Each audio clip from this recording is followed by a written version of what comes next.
But Michael's presentation reminds me of a journey I once was privileged to be on with Earl Lovelace when he turned 75 in Trinidad, and what was organized was a tour, and he would stop at every place that he had written about in his novels and get off and talk in the same way, in a very personal way, about the place and his experience and so on. So this is this personal experience that he has given an interpretation of how he evolved is very important. Marilyne Trotz.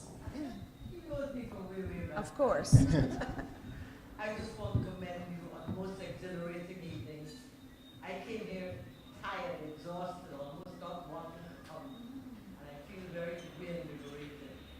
I think I speak on behalf of all of us here when I say that we really enjoyed this quote-unquote forum. That's what we're going to have right. I want to make a comment and a recommendation. It is a real shame for schools are not exposed to this kind of presentation of schools. Yes. And I would really like to, I want somewhere or other, they've got to get real hands chances. They've got to have artists like yourself or others going into the schools and taking this kind of poetry to them. I've been saying recently that what we writers need to do is to stay fiercely independent, not to really get caught up in the system. The system doesn't know how to handle creativity. That must be left to us. When we make a request, the request should be honored. You know, a reasonable request should be honored. But like I was telling a friend of mine, Horace, 2 days ago, he was coming up with all sorts of plans for this kind of thing. I said, Horace, stop. I said, you're disrespecting my profession. If you want to disrespect me, fine. But when I'm wearing this hat, you're disrespecting this profession. I am the visionary. The vision is for you, not for you to dictate. And this is what happens. People outside of the creative field sometimes feel that they know exactly what must be done.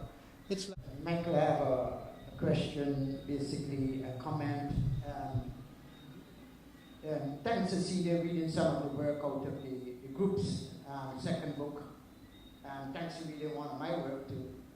But I want to say in that period, we were really political protest poetry, all those groups. That's why we had to combine in groups basically.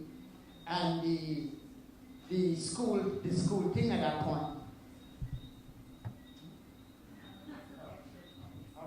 And the fact of going around to schools, I think, was in that period an important thing towards creating identity. Where we somewhat at this point in our culture losing our unique identity because we're not developing and working at it in a larger space than we currently do.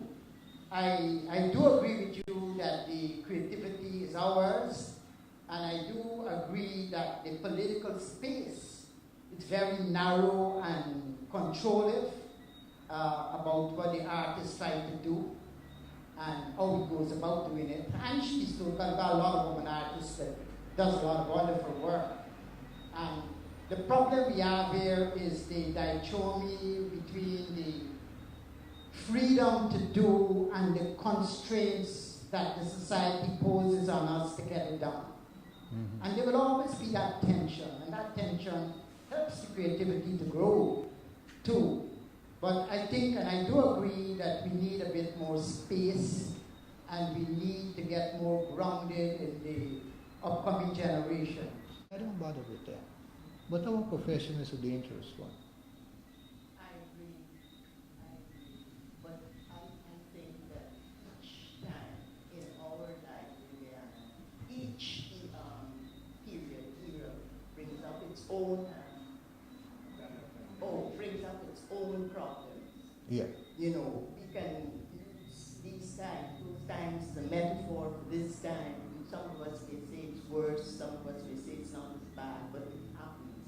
But what I think we lose sight of is the power of the artist, the creative person, to probably bring about in Guyana a bloodless revolution.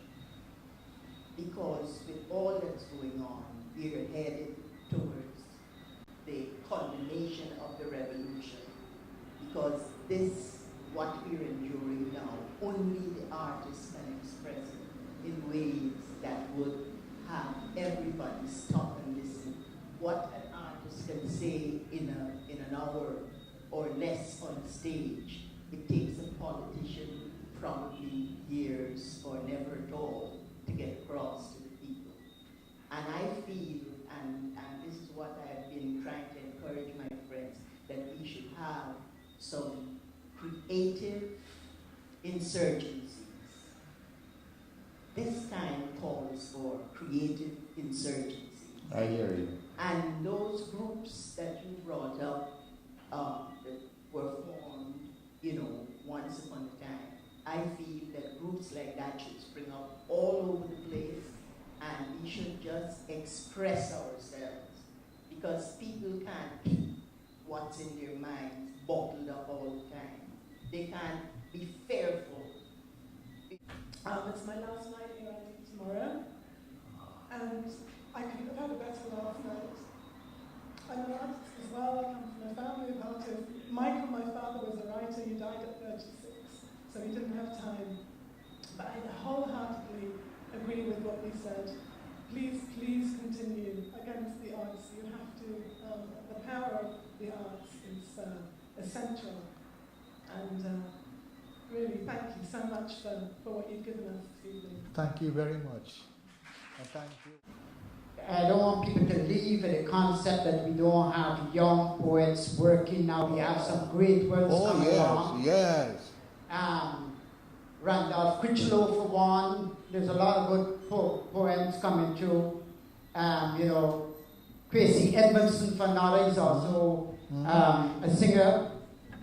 Koja McPherson. Well, on behalf of Morehouse Trust and our wonderful guest and friend this evening, the directors and board of trustees, I'd like to thank you again, Mike, my old friend, for doing this, and a wonderful audience for your sharing, your questions, your comments, your encouragement, because artists do need that more than they need other things. They need that affirmation.